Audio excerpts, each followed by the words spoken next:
Hola, ¿qué tal? ¿Cómo les va? En este video vamos a trabajar sobre el texto de Freud, El malestar en la cultura, que es uno de los textos más leídos y mencionados de Freud. Es un texto de su última época y pertenece a los textos en los que Freud trabaja temáticas más sociales, sociológicas, filosóficas, antropológicas. Ya vimos anteriormente el texto Psicología de las masas y análisis del yo, también en Tótem y Tabú, en El porvenir de una ilusión y bueno, y en El malestar en la cultura. Estos serían los textos, como decía, cuya temática es más sociológica o filosófica. El malestar en la cultura es el texto que viene inmediatamente posterior al porvenir de una ilusión y comienza respondiendo a una pregunta que le hace un amigo respecto de cosas que Freud dijo en El porvenir de una ilusión. Entonces, antes de empezar con el malestar en la cultura, voy a decirles algunas cositas de El porvenir de una ilusión. El porvenir de una ilusión es un texto que versa sobre la religión y propone que la religión es una ilusión. Por eso se llama El porvenir de una ilusión, de esa ilusión que es la religión. La tesis central del libro, del texto, sería que las ideas religiosas para Freud son ilusiones. ¿Qué quiere decir acá ilusión? No quiere decir error, sino que una ilusión está vinculada a un deseo humano. ¿En qué se vincula en este caso? Bueno, al deseo de protección frente a la realidad de la indefensión del ser humano. Freud propone que hay una indefensión, que el ser humano nace en estado de indefensión, prematurez y desamparo, que el niño o la niña siente indefensión frente al mundo, pero que en la niñez esta indefensión y esta necesidad y este deseo de protección es suplido y es satisfecho por la figura paterna, pero que al crecer se descubre que el padre no protegía de todo, no es un padre omnipotente, y que esa indefensión continúa. Entonces, la religión aparece como sustituto de esta ilusión infantil de que el padre protegía, así como en la niñez, esta ilusión de un padre protector omnipotente. Cuando se crece y se descubre que ese padre no es omnipotente, no protege de todo, se construye y se crea este Padre celestial, este Padre inmortal, este Padre omnipotente que es Dios y que es mucho más poderoso que el Padre de carne y hueso. Entonces, la religión se presenta como ilusión que satisface deseos. El deseo de un Padre inmortal, protector, bondadoso, el deseo de la vida eterna, el deseo de que las injusticias se paguen, las injusticias que sabemos que en este mundo no se pagan, necesariamente que se paguen en otra vida, en el más allá. Y por eso es que Freud dice en el texto que sería muy bello que hubiera un Dios creador del mundo y providencia bondadosa, un orden moral universal y una vida de ultratumba. Pero encontramos harto singular que todo esto suceda así tan a medida de nuestros deseos. Es decir, está diciendo acá, justo, todo lo que deseamos, todo lo que queremos, coincide con lo que nos ofrece la religión como respuesta. Qué justo, qué casualidad, qué coincidencia. Y repito una vez más que esto no tiene que ver, estas creencias, con el error, Freud se ocupa de aclararlo, sino con la ilusión, y la ilusión tiene que ver con el deseo. Por otra parte, también en este texto seguimos en El porvenir de una ilusión. En otra parte de este texto, Freud compara la religión con la idea de la cigüeña, de que los bebés vienen con una cigüeña, que una cigüeña los trae. Ambas ideas, tanto las ideas religiosas como la idea de la cigüeña, dice Freud, tienen el carácter de una verdad disfrazada, de una verdad deformada. Dice Freud respecto de la cigüeña, y esto me resultó muy gracioso, todo esto estamos en El porvenir de una ilusión. Dice respecto de la idea de que la cigüeña trae un bebé y entra por la chimenea, bueno, todo eso, sabemos lo que significa el gran ave. O sea, sutilezas de Freud. ¿Y en qué sentido es que la religión es como la idea de la cigüeña? Bueno, porque también la religión vendría a dar una verdad disfrazada que para Freud tiene que ver con lo que él desarrolla en Totem y Tabú, la idea de un padre prohibitivo que, bueno, vieron que el Dios del Antiguo Testamento es bastante severo y violento. Bueno, para Freud existió un padre de la horda primitiva, es una tesis que desarrolla en Totem y Tabú.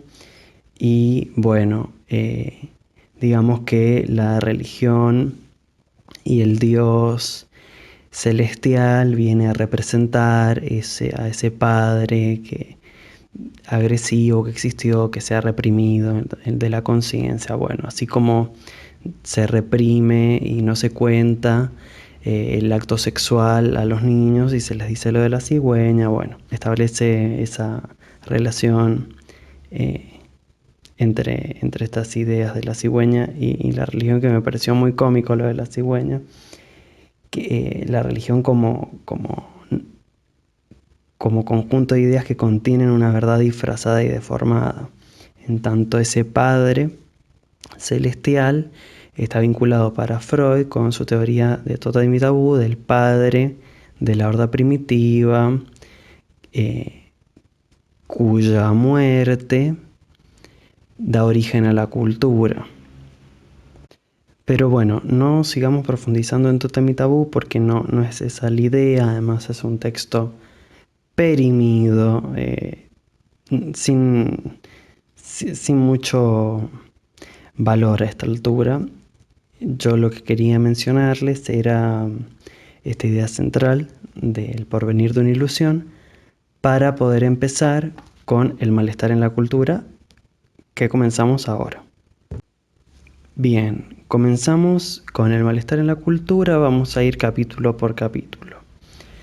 En el primer capítulo, él habla de que un amigo le mandó una carta respondiéndole a lo que él plantea en El porvenir de una ilusión, que la religión es una ilusión y que la religión tiene que ver más con deseos insatisfechos del ser humano que con una realidad fáctica de dioses y vidas después de la muerte y todo eso. Lo que alega el amigo, lo que dice, es que él siente que existe un sentimiento oceánico, que él puede tener la sensación de ser uno con el universo, uno con el todo, que siente que hay algo que lo une al universo y al resto de los seres, que hay una sensación de unidad. Y esto, bueno, todo esto lo denomina el sentimiento oceánico, Freud, ¿verdad? Como una sensación de eternidad, de ser, bueno, justamente una gota de todo ese universo que es el océano con el cual se está conectado. Entonces dice el amigo de Freud que él siente eso y que entonces ¿cómo puede ser que la religión sea esto que Freud dice? A esto responde Freud, igual quiero hacer una pequeña digresión. Me parece muy loco, muy inusual que un texto así como tan famoso como El malestar en la cultura comienza respondiendo una carta de un amigo. O sea, es como, no es muy usual, no sé, me parece a mí desde mi ignorancia absoluta que, no sé, el Capital de Marx no empieza respondiéndole una carta a un amigo, qué sé yo, debatirá con Adam Smith, pero en Freud me parece muy peculiar esto de que comienza uno de sus libros más famosos respondiéndole públicamente una carta a un amigo. Bueno, después, igual de todos modos, él utiliza esto para hilvanar ideas y desarrollar las ideas que él quería desarrollar en el libro. No es que queda absolutamente al margen del resto del libro, pero no deja de parecerme inusual. Bueno, volviendo, ¿qué responde Freud? Dice que el yo, básicamente, no es algo inmutable, no es algo que existe desde siempre. El yo es algo que se crea, es algo que se produce, es algo que se va construyendo, no hay yo al momento del nacimiento. Esta idea de Freud luego es desarrollada muy bellamente y en un libro que se llama El primer año de vida de René Spitz, cuyo link dejaré abajo con un video donde explico ese libro, los puntos centrales. No lo desarrollo ahora para no desviarme demasiado, pero abajo tienen el link para ver una síntesis de los postulados de René Spitz en el primer año de vida del niño. Dice Freud entonces que el yo se construye, se va produciendo, se va construyendo a lo largo del tiempo, que no existe al momento del nacimiento, y que el sentido yoico, por lo tanto, va cambiando con el tiempo, que el lactante no discierne lo propio, o sea, el propio cuerpo del mundo externo. La diferenciación, el proceso de diferenciación es paulatino. Podemos pensar que originariamente no hay yo, u otra manera de decirlo es que originalmente el yo lo incluye y lo abarca todo, y que luego, poco a poco, se va diferenciando y se desprende de sí mismo el mundo externo. Y de esta idea, de esta idea de cómo se va construyendo el yo, es que Freud dice, de acá viene este sentimiento oceánico, de acá viene esta idea de comunión con el todo. Y luego, solo paulatinamente y con el paso del tiempo, es que esta idea de comunión con el todo existe. ¿Por qué? Porque para Freud lo primitivo convive con lo que se desarrolló posteriormente en el psiquismo. A ver, me explico de nuevo. En un primer momento no hay yo, o el yo abarca la totalidad y no hay diferencia yo-no yo. Luego eso se va modificando y se van estableciendo las limitaciones del yo. ¿Qué es yo y qué es no yo? Sin embargo, en el psiquismo habita como huella ese instante primero, esa instancia primera en la que el yo no estaba diferenciado del mundo externo. Y para Freud, todo eso convive en el psiquismo. El psiquismo no tiene solo lo presente, sino que tiene lo presente y todo lo pasado, todas las huellas némicas. Némicas quiere decir de memoria, todas las huellas de memoria de las diferentes vivencias. Y esta vivencia de indiferenciación es también una vivencia que queda. Entonces, lo primitivo convive con lo presente en el psiquismo. Y acá Freud hace una comparación con la arquitectura. Es como ir a Roma, dice él, a un lugar histórico y uno ve los restos que convive con lo nuevo, los restos de edificaciones viejas con la arquitectura nueva, moderna. Pero ni siquiera esta comparación es del todo válida o del todo precisa, porque en el psiquismo convive, a su vez, lo nuevo y lo viejo en el mismo espacio, dice Freud, sobrepuesto, superpuesto. Para Freud, en el terreno psíquico es posible la persistencia de estadios previos junto a formas actuales definitivas.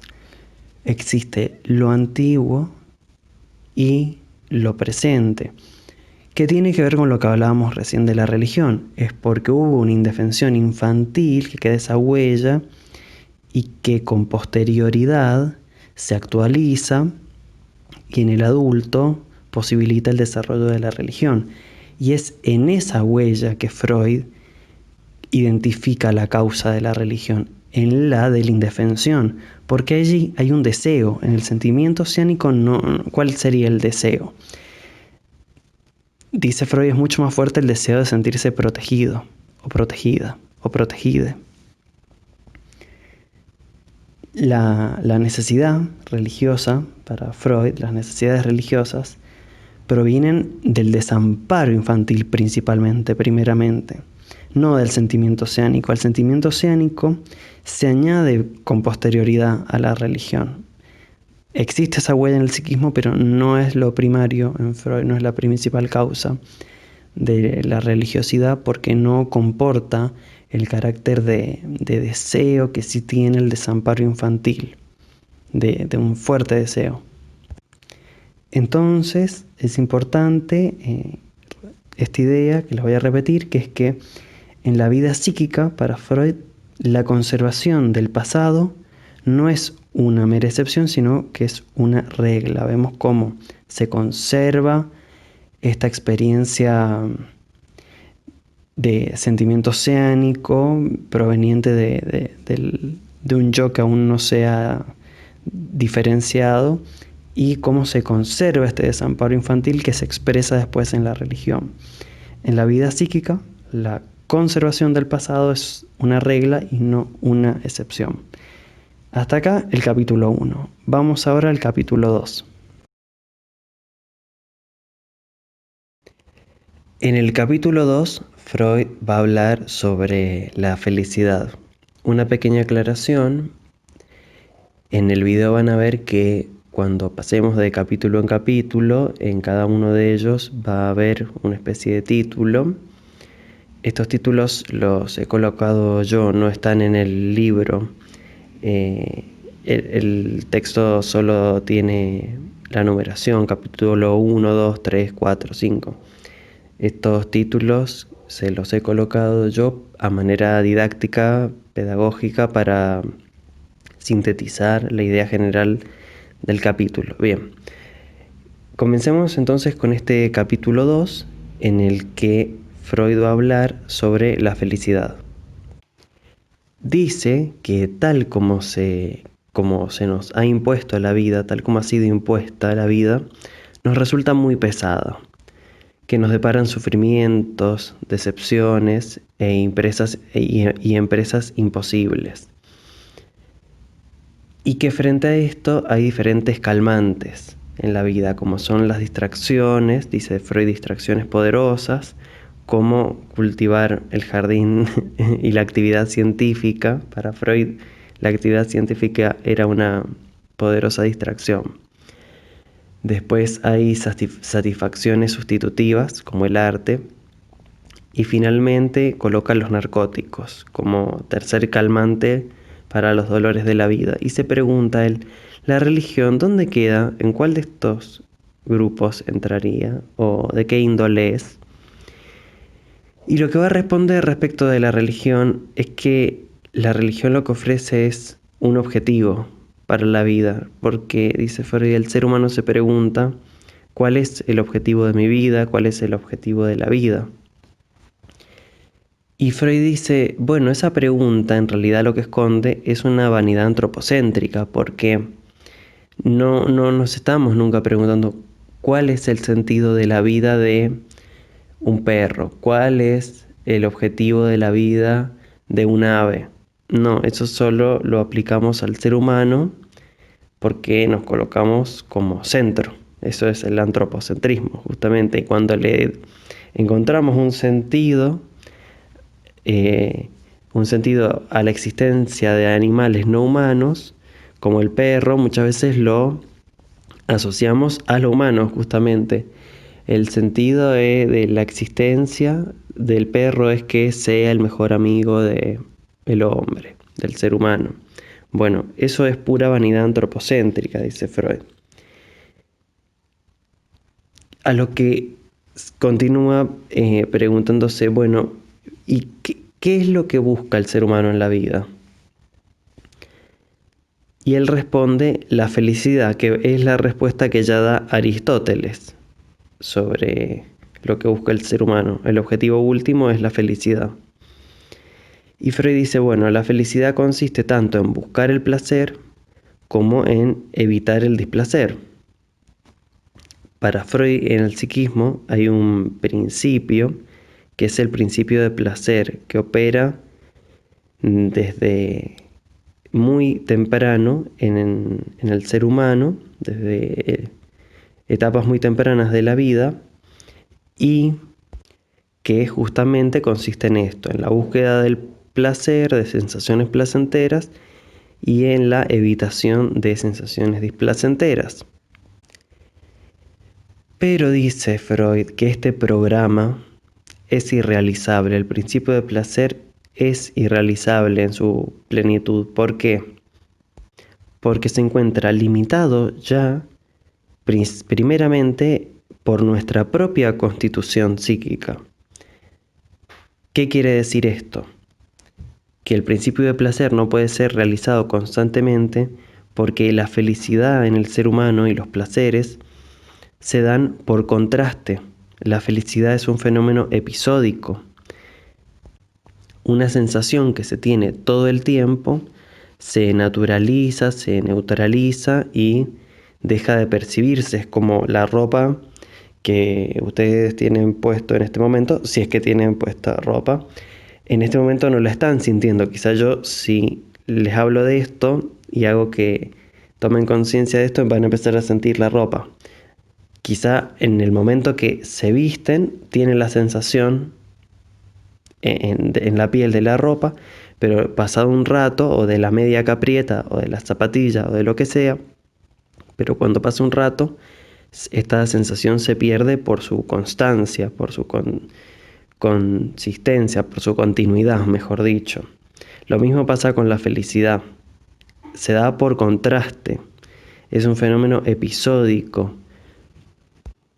Para que haya felicidad tienen que existir los momentos también menos felices. Y además de este problema estructural, constitutivo, hay fuentes de sufrimiento, dice Freud. Además de esta dificultad de realizarse del principio de placer por la propia constitución del psiquismo, hay tres fuentes de sufrimiento, tres grandes fuentes de sufrimiento que son el propio cuerpo, el mundo externo y las relaciones con otros seres humanos. El propio cuerpo, los dolores que trae el paso del tiempo. El mundo externo, bueno, el propio cuerpo también, los dolores que traen las enfermedades. El mundo externo está haciendo referencia, por ejemplo, a las fuerzas de la naturaleza, los terremotos, los huracanes.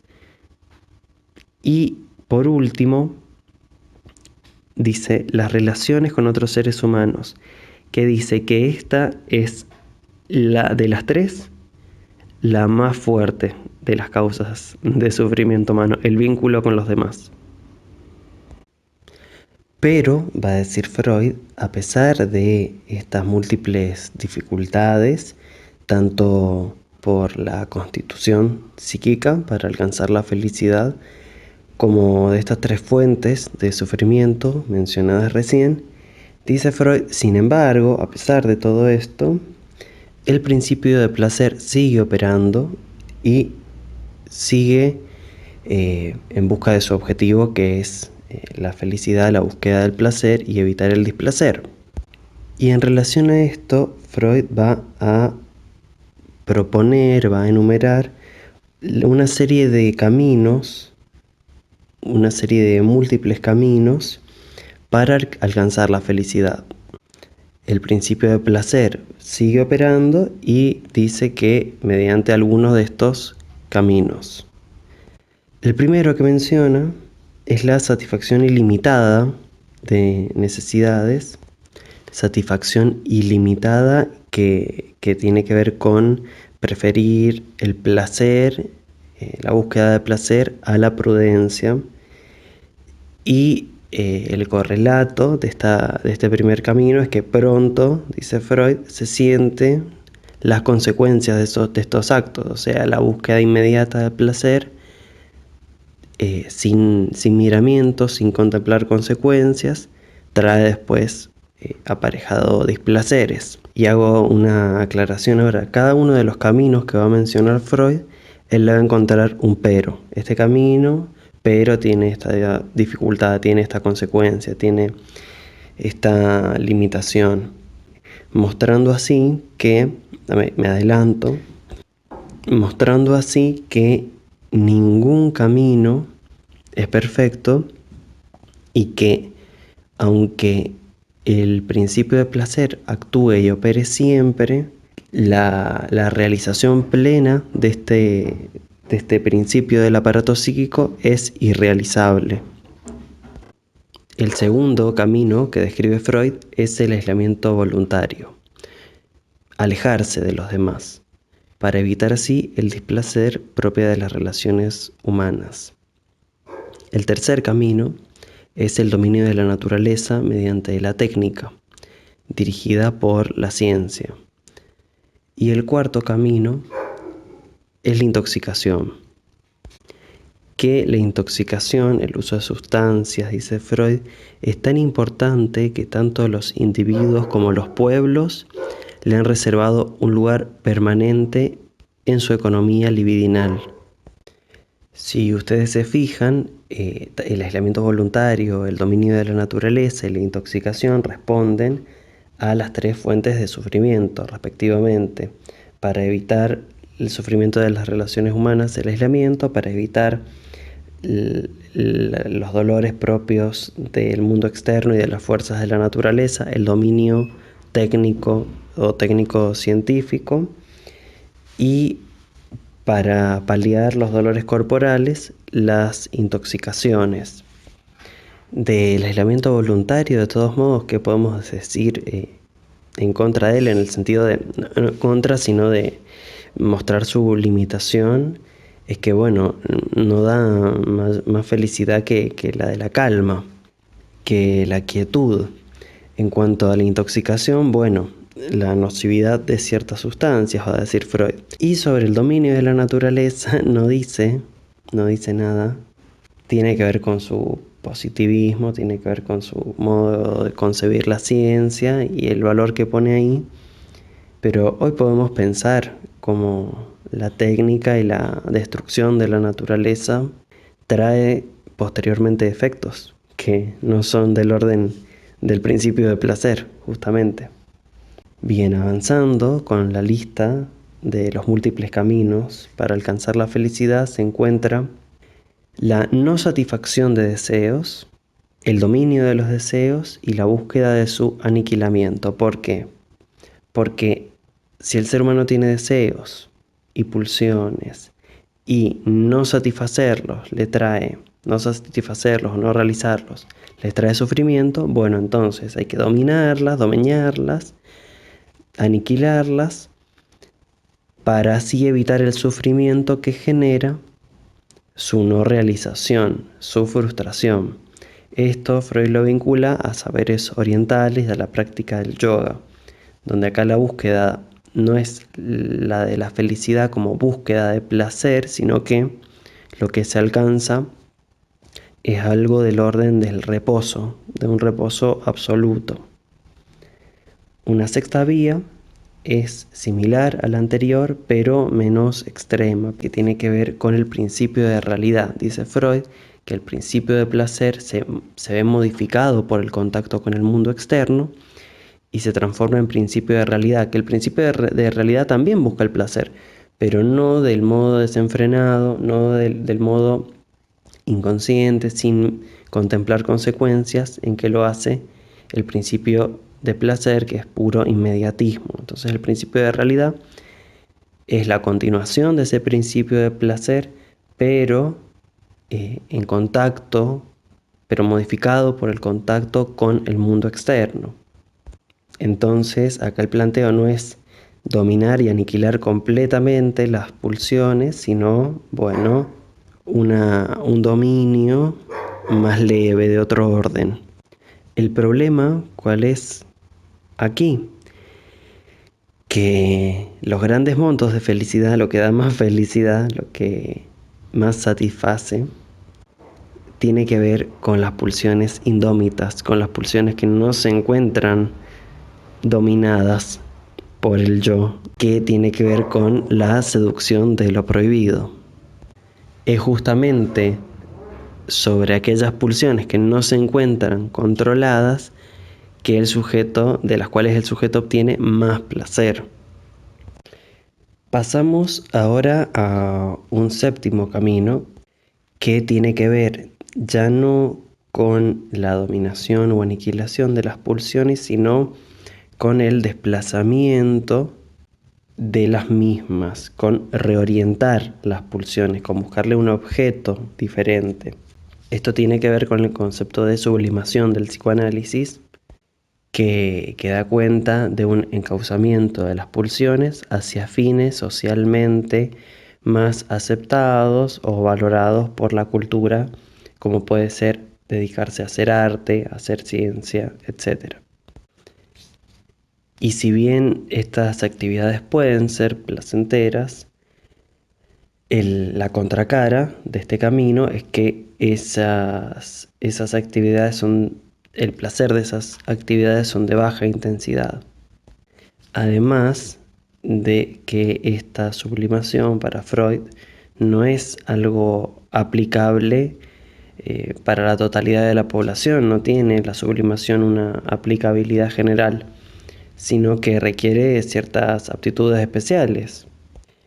En relación a este punto de la sublimación, quisiera leerles un pequeño fragmento del texto.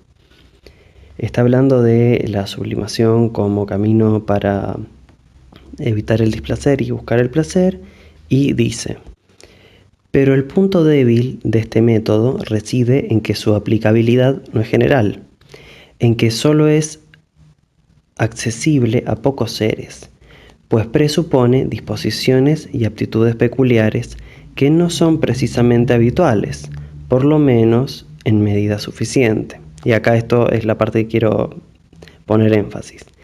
Y aún a estos escasos individuos que sí logran llegar a sublimar, que sí tienen las aptitudes, y aún a estos escasos individuos no puede ofrecerles la sublimación una protección completa contra el sufrimiento. No los reviste con una coraza impenetrable a las flechas del destino, y suele fracasar cuando el propio cuerpo se convierte en fuente de dolor. Bueno, acá me parece que toda obra habla de su autor, es una autobiografía encubierta también. Y acá me parece que Freud está hablando de él en este párrafo muy, muy claramente, porque el texto El malestar en la cultura, fue escrito en 1920 y publicado en 1930, y Freud ya desde 1923 había sido diagnosticado con un tumor en el maxilar, y eh, había sido operado, había sido intervenido quirúrgicamente muchas veces, como 34 veces, había ido a radioterapia.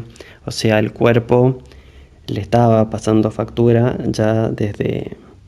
O sea, el cuerpo le estaba mandando señales de dolor ya desde hacía tiempo. Ya desde 1923, que es el diagnóstico, y antes incluso, pero bueno, 1923 como mínimo, y el libro es del 30, del 29, escrito en el 29, publicado en el 30, entonces él es la persona que buscaba sublimar las pulsiones sexuales, y él se sentía en ese grupo selecto de personas capaces de sublimar y crear obras y crear ciencia. Y lo dicen, aún en estos escasos individuos, la sublimación no protege el sufrimiento, menos cuando el propio cuerpo se convierte en fuente de dolor.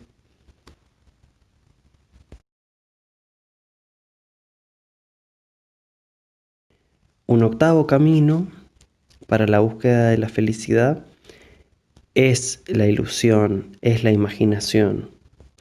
Tiene un texto corto Freud en relación a este punto, que es El creador literario y el fantaseo, por si quieren ir a buscarlo. Y acá dice Freud que, bueno, imaginar genera placer, y cuando la imaginación no está tan creativa, lo otro que genera placer es observar obras de arte que otro ha imaginado. Novelas, cuentos, teatro, cine, podríamos pensar. El punto débil de este camino es que, de esta ligera narcosis, diría Freud, es que es un refugio fugaz, que no es muy poderoso, que no es una fuente poderosa de búsqueda de placer. El noveno camino, dice Freud, es el del ermitaño. El décimo tiene que ver con transformar la realidad, que bueno, tiene que ver con esto que hablamos de la ciencia y todo esto que está puesto en valor en la obra freudiana. El camino número 11 es la religión, que lo plantea Freud como un delirio colectivo. Es decir, así como en el camino 10 se busca transformar la realidad, a veces la realidad es más fuerte y no se la puede transformar, bueno, se puede transformar la realidad psíquica, digamos. Y cuando eso se hace, eso sería la psicosis, y cuando se lo hace de manera colectiva, este delirio colectivo puede ser la religión, por ejemplo. Otro de los caminos descritos por Freud en la búsqueda de la felicidad tiene que ver con aquellas personas que colocan el enamoramiento y el amor como centro de todas las cosas.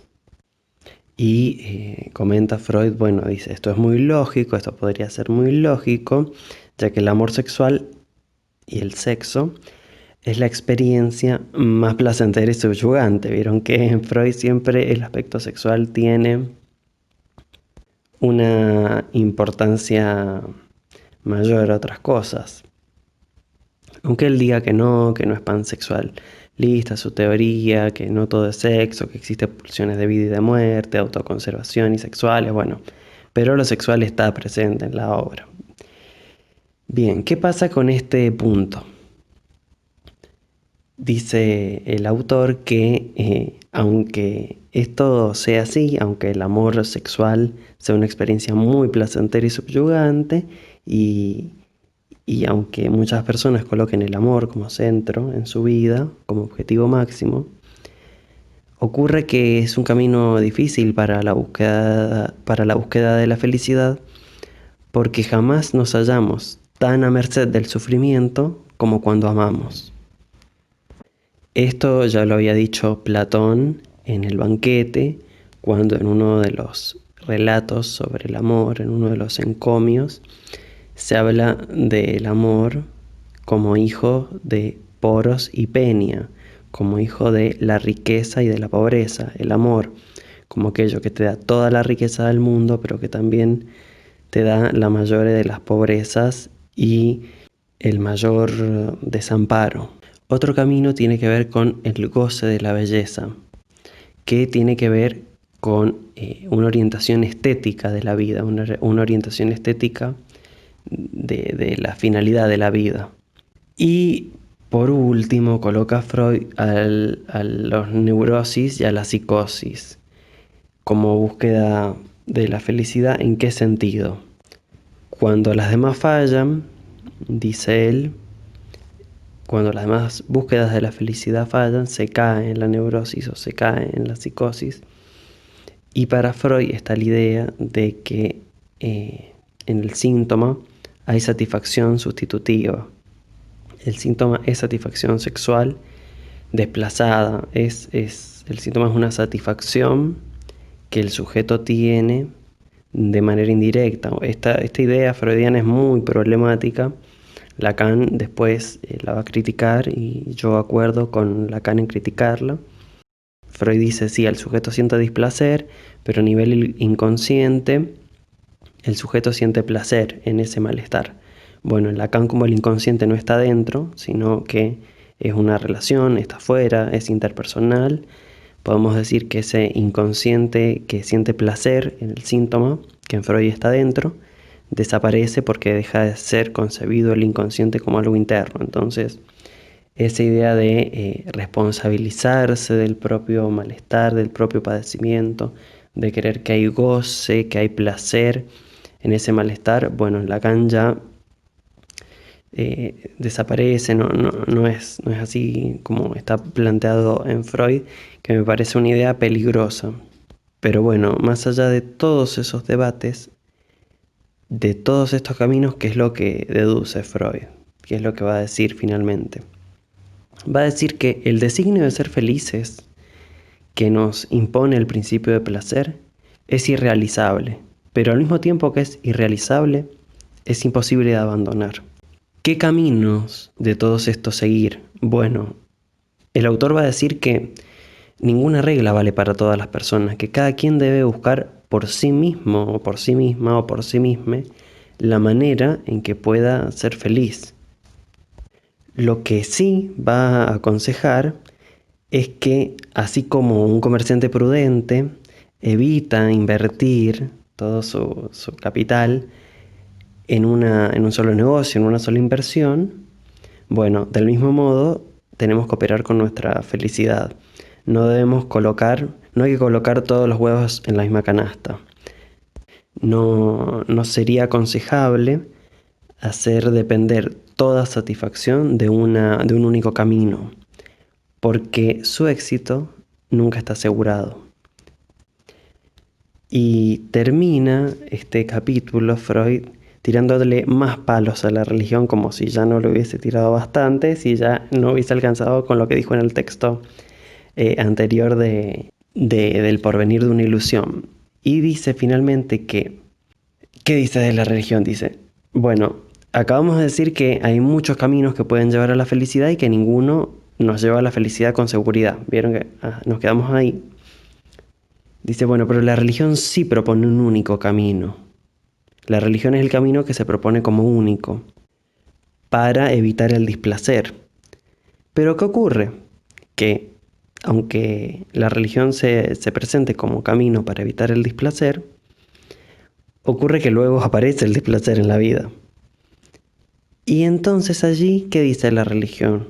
Bueno, ese malestar ha sido un designio divino, por algo ocurrió. Dios sabrá por qué hace las cosas. O sea, primero inventa un Dios sobreprotector para no sentir la indefensión y el desamparo en el mundo, y luego, cuando aparece efectivamente el malestar, dice, bueno, Dios así lo habrá querido. Entonces dice Freud, bueno, si al fin y al cabo la religión termina por aceptar el displacer, que en un primer momento como camino buscaba evitar, si al final termina aceptándolo, podríamos habernos ahorrado todo este largo rodeo. O sea, ¿para qué tener religión si en teoría es un camino para evitar el displacer? Pero una vez que entramos en ese camino, cuando aparece el displacer, dice, bueno, hay que aceptarlo. Entonces, bueno, tan camino para evitar el displacer no era.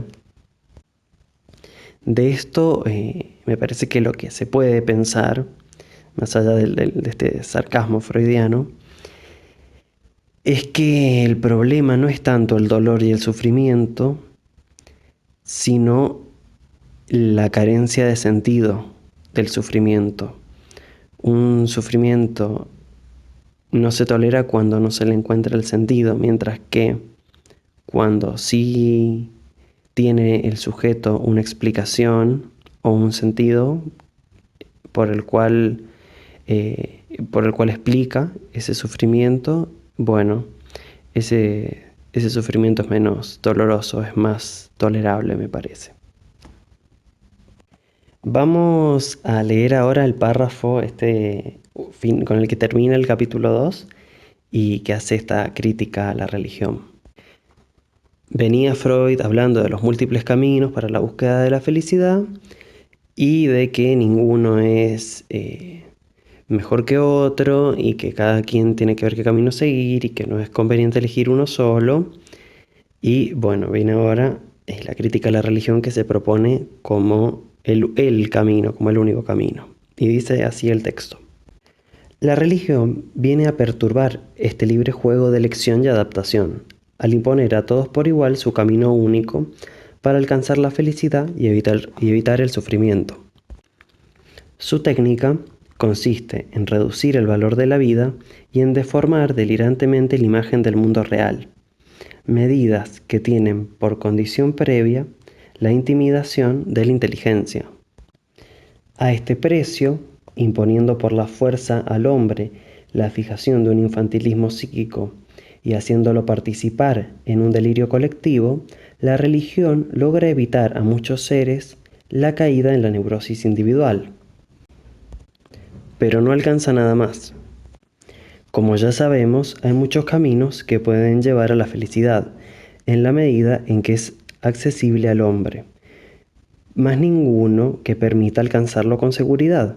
Tampoco la religión puede cumplir sus promesas, pues el creyente, obligado a invocar, en última instancia, a los inescrutables designios de Dios, confiesa con ello que en el sufrimiento solo le queda la sumisión incondicional como último consuelo y fuente de goce.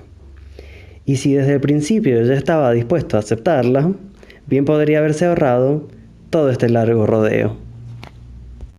El fragmento que acabo de leerles es de la traducción de López Ballesteros, no es la de Amorortu. Yo de todos modos, antes de hacer el video, leí las dos traducciones, tanto la de Amorortu como la de López Ballesteros, y en este caso puntual, este fragmento no varía mucho en la traducción, dicen lo mismo. El cuidado que siempre hay que tener, que ya lo he dicho, pero lo repito, es que en las traducciones de López Ballesteros se traduce el concepto de pulsión como instinto. Van a leer instinto, pero donde dice instinto tienen que interpretar pulsión, no hay que leerlo como el instinto animal. Ese error en Amorortu no se encuentra, está salvado. Vamos a dejar por acá este video porque ha quedado muy largo y solo hemos visto 2 capítulos. Bueno, lo dejamos acá y en un próximo video continuamos con el resto de los capítulos.